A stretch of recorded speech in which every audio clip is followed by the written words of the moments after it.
Le Seigneur soit avec vous. Et avec votre esprit. Évangile de Jésus-Christ selon saint Marc.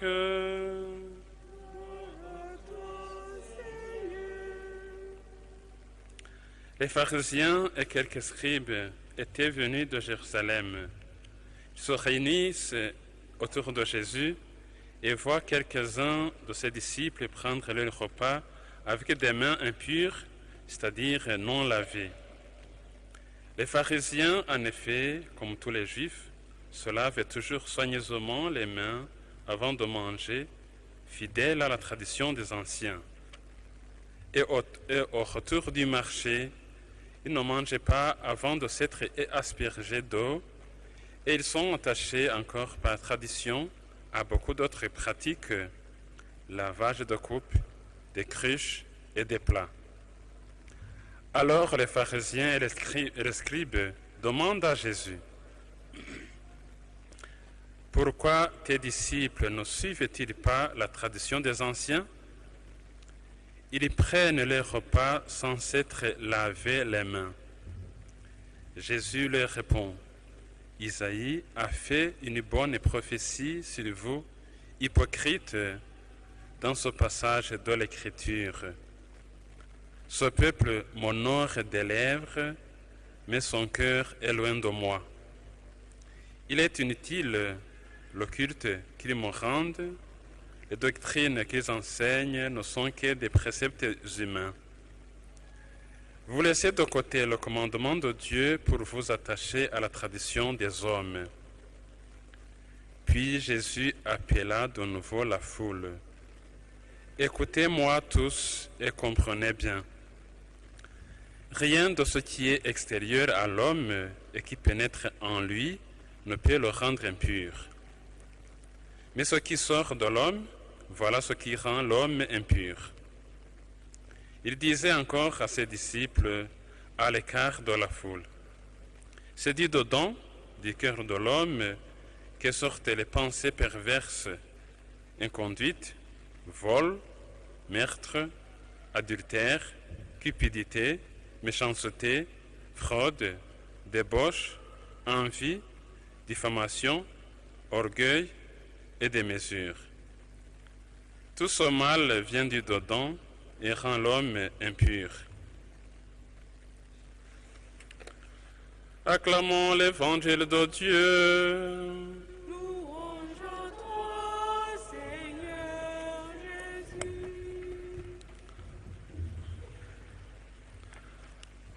Chers frères et sœurs dans le Christ, loué soit Jésus. Loué soit Jésus.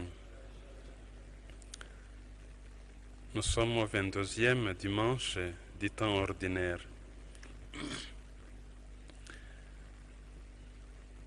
Dans les d'autres dimanches,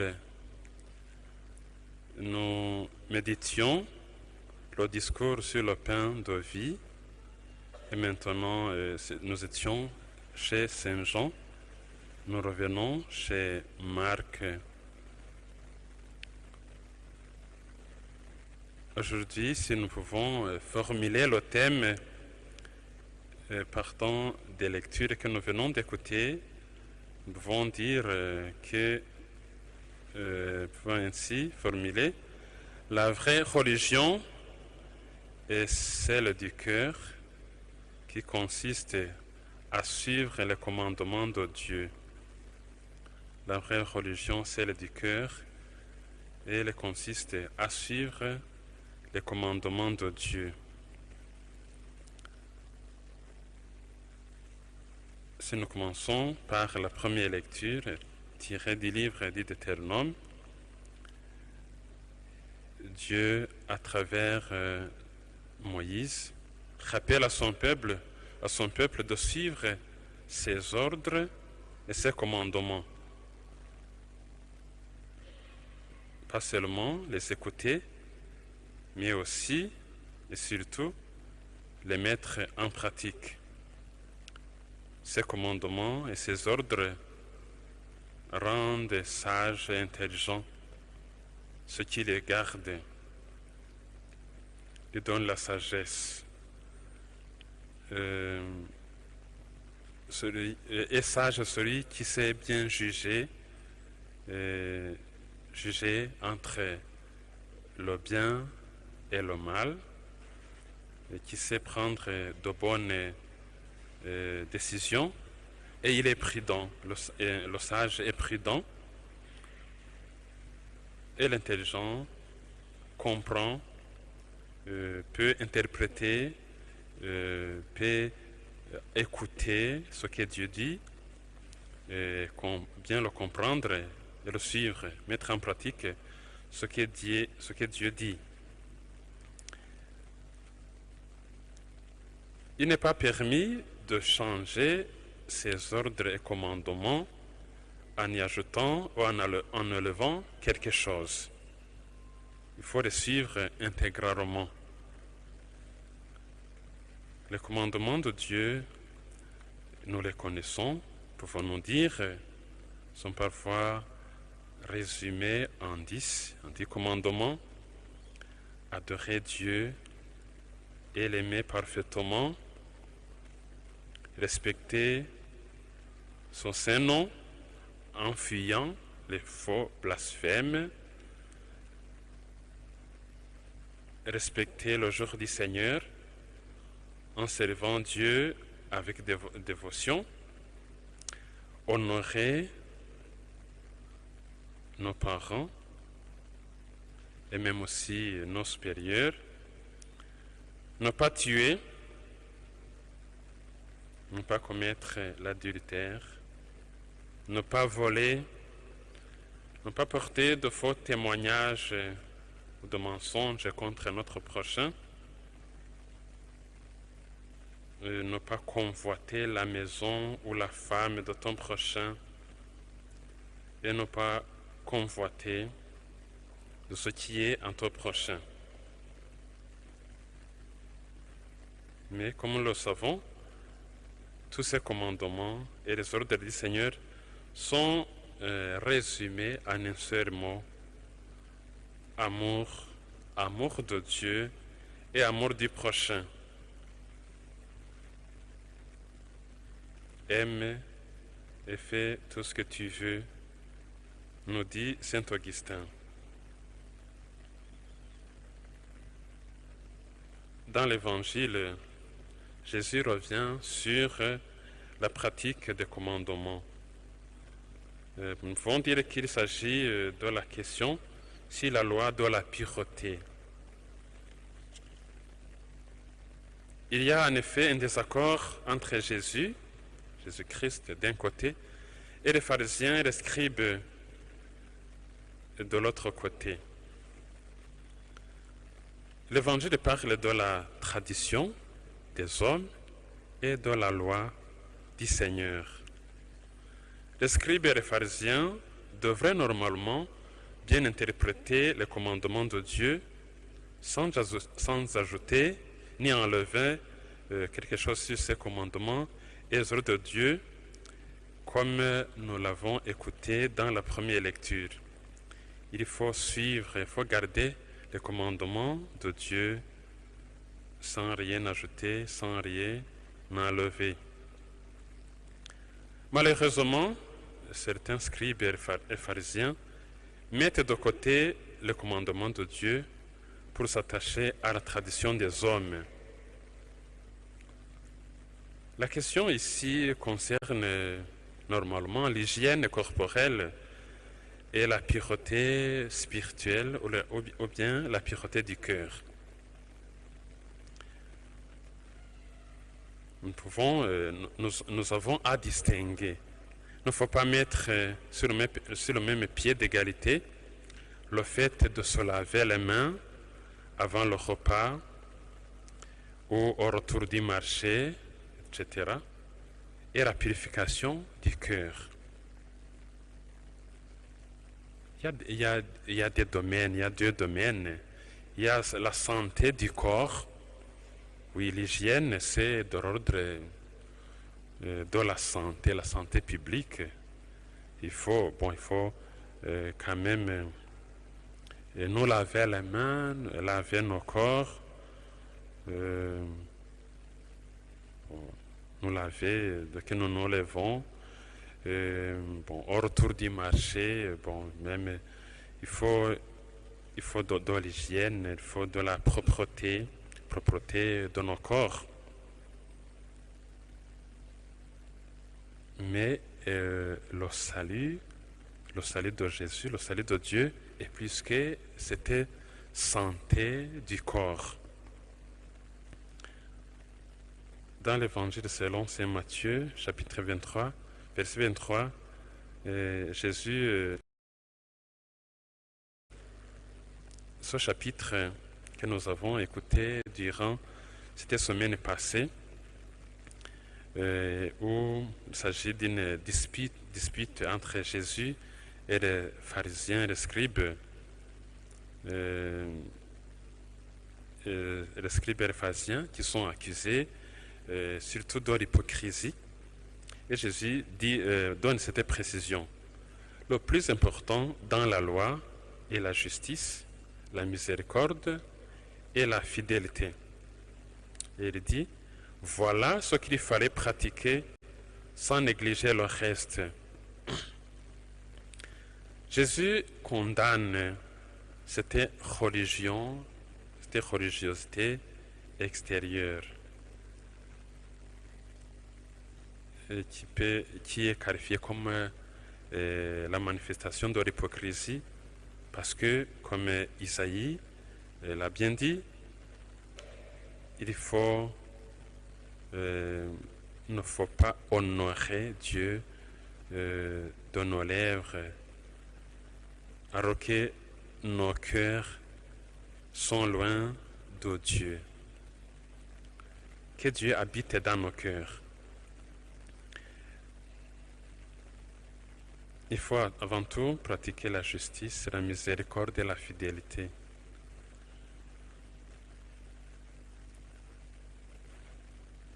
Jésus et l'Évangile sont pour l'hygiène corporelle. Cela est du domaine de la vie ordinaire de tout être humain. Mais Jésus insiste sur la purification du cœur, parce que c'est ce qui sort de nos cœurs qui nous rend impurs. L'évangile d'aujourd'hui l'explique bien. C'est du cœur de l'homme que sortent les pensées perverses, inconduites, vol, meurtre, adultère, cupidité, méchanceté, fraude, débauche, envie, diffamation, orgueil et démesure. Je peux me purifier, me laver les mains, faire la douche, tout ce qu'il faut, me parfumer, mais cela ne suffit pas. Dieu connaît mon cœur.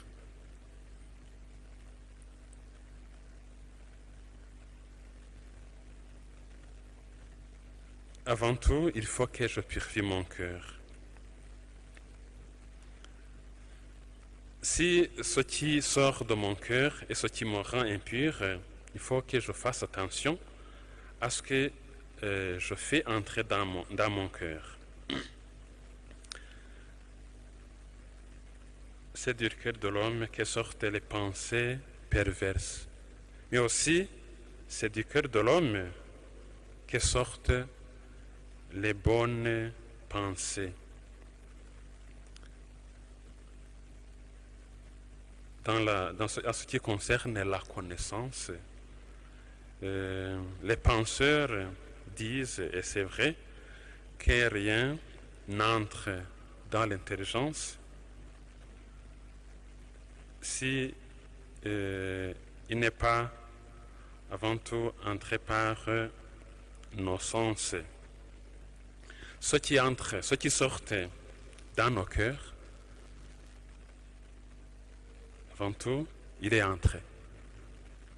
À travers ce que je lis, les lectures, à travers les dialogues, ce que j'écoute, les conversations que je fais, les images que je regarde, que j'observe, nous devenons ce que nous faisons entrer dans nos cœurs, ce qui sort de nos cœurs, et avant tout, y est entré avant tout. Donc, faisons attention à ce que nous faisons entrer dans nos cœurs. Comment avoir les bonnes pensées? Il faut purifier nos cœurs. La deuxième lecture nous indique la voie d'y arriver. Saint Jacques me le dit bien, il faut accueillir la parole de Dieu. Il faut que la parole de Dieu soit notre nourriture spirituelle, qu'elle soit notre pain quotidien.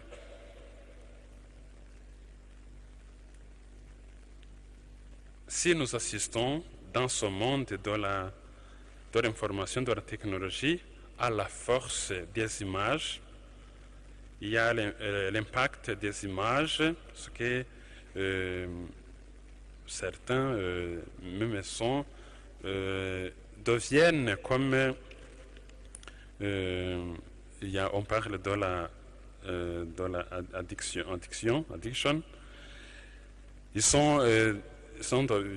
Ils deviennent comme des esclaves des images. Il faut que je purifie mon cœur en regardant Jésus, en l'adorant. Que je fasse entrer dans mon cœur cette parole de Dieu.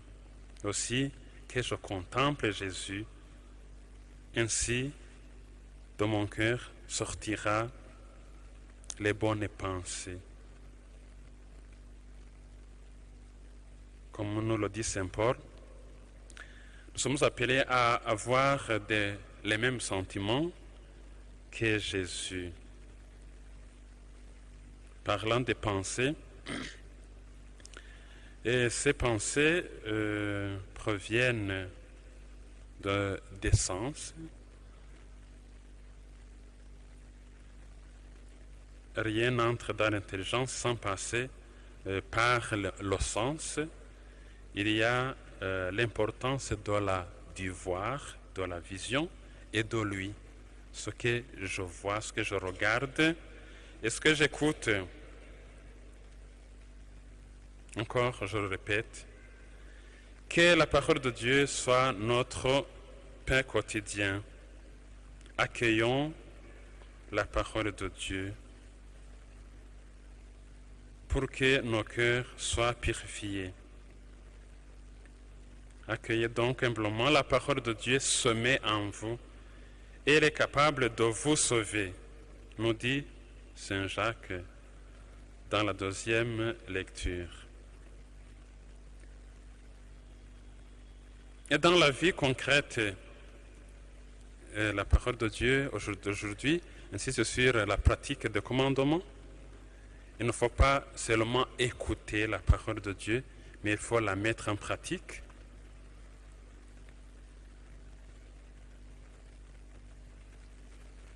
Saint Jacques nous dit que la vraie religion consiste à visiter les orphelins, les veuves et les veufs, et se garder sans tâche au milieu du monde. Chers frères et sœurs dans le Christ, Dieu nous rappelle à garder ses commandements. Ces commandements sont résumés en un seul mot, amour, amour de Dieu et amour du prochain.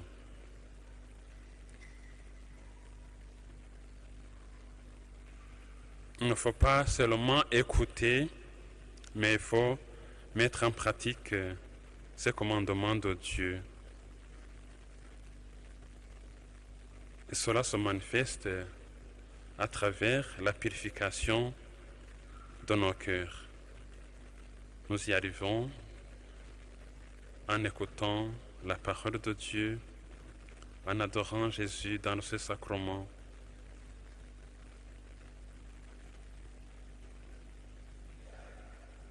Et en mettant en pratique cette parole à travers les actes de charité, venir en aide aux orphelins et aux veuves dans leur malheur, et se garder propre au milieu du monde.